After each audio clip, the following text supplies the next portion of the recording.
그 같은 문서에 요 문서와 관련된 제목은 이제 한두 가지 정도만 더 드릴 텐데요. 같은 문서에 국회 관련 각종 보조금, 지원금, 각종 임금 등 현재 운용 중인 자금 포함 완전 차단할 것 이렇게 기재가 되어 있습니다. 증인이 이제 예산 전문가시기도 하고 국회 예산결산특별위원회 2009년도에 파견 나가셨었죠. 예. 그래서 잘 아실 것 같은데요. 국회 관련 임금에는 어떤 게 있나요? 그 부분도 잘 모르겠습니다.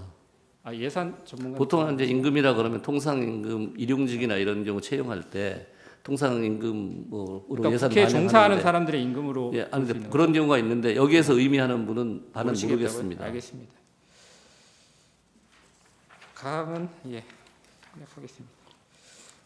예산 삭감 관련해서 이제 좀 여쭤볼 건데요.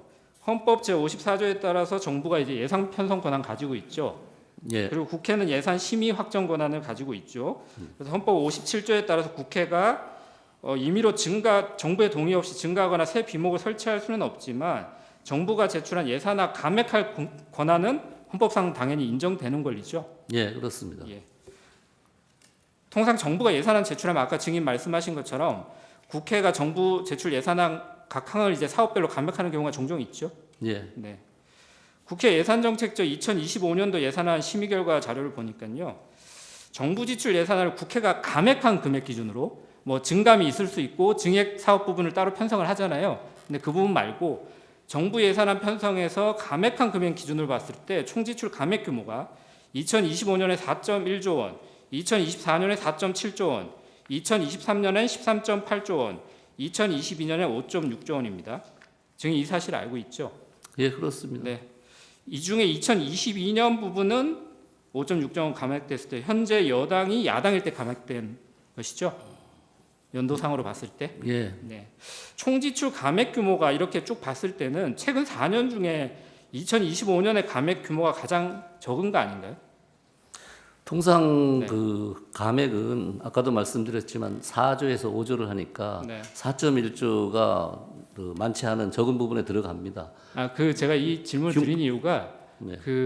피청구인께서 이렇게 여러 가지 주장을 섞어서 하시는데 예산을 4.1조 원을 깎은 게 문제인지 아니면 특정 사업의 예산을 감액시킨 게 문제인지 아니면 야당이 예결위를 단독으로 처리한 게 문제인지 이런 주장들이 여러 가지 섞여 있습니다. 근데 증인께서 말씀하시는 거는 4.1조 원 감액 자체는 그렇게 큰 문제는 아니다. 예산 폭거라든가 국정 마비 사태로 갈 건 아니다. 이렇게 평가하는 근데 건가요? 기본적으로 네. 이제 예결위에서 일방적으로 단독 야당 통과시킨 거 하나 하고 네. 4.1조에 말씀드린 것처럼 내용이 문제. 내용 부분은 이따 또 규모 자체는 여쭤보겠습니다. 그게 크다고 보지는 그러니까 않습니다. 규모 자체는 크지 않죠. 네. 알겠습니다. 나항은 생략하겠습니다. 다항도 생략하겠습니다. 그러면 특정 사업 예산이 조금 전에 얘기한 뭐 드론이라든가 뭐 아이돌봄이라든가 이런 여러 가지 사업들이 굉장히 많잖아요. 그 중에 말씀드렸지만 대부분은 여야 합의로 상임위에서 삭감이 된 거고요. 그렇죠? 근데 이런 특정 사업 부분의 예산이 뭐 감액됐다고 해서 예를 들면 대왕고래 지금 뭐 경제성이 없다고 1차로 판단이 나왔지만 대왕고래 시추 사업 예산을 감액했다고 해서 국정이 마비된다고 이렇게 평가할 수 있나요? 뭐 대왕고래 예산 시추 예산을 삭감하면 지금 1차 시추에 경제성이 없다고 나오더라도 이 석유 탐사 같은 경우에는 제 질문은 여러분 국정이 마비되는지를 여쭤본 그 거예요. 말씀을 네. 드릴게요. 그러니까 기본적으로 2차 시추 예산이 없어지니까 네. 유전 개발이나 이런데 어려움이 있지 않겠습니까? 그런 부분에 어려움이 석유 있을 수 있다. 석유 개발에 네.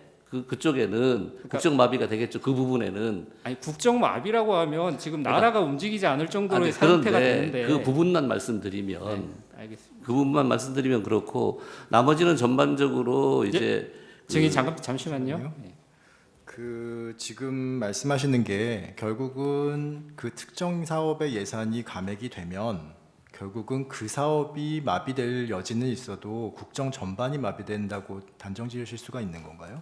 아니 내용으로 국정 전반이라고 하는 건 예비비 같은 경우가 국정 전반에 얽히는 건데 그런 그러니까요. 부분에 문제가 예비비만의 문제가 아니잖아요, 지금. 예, 그러니까요.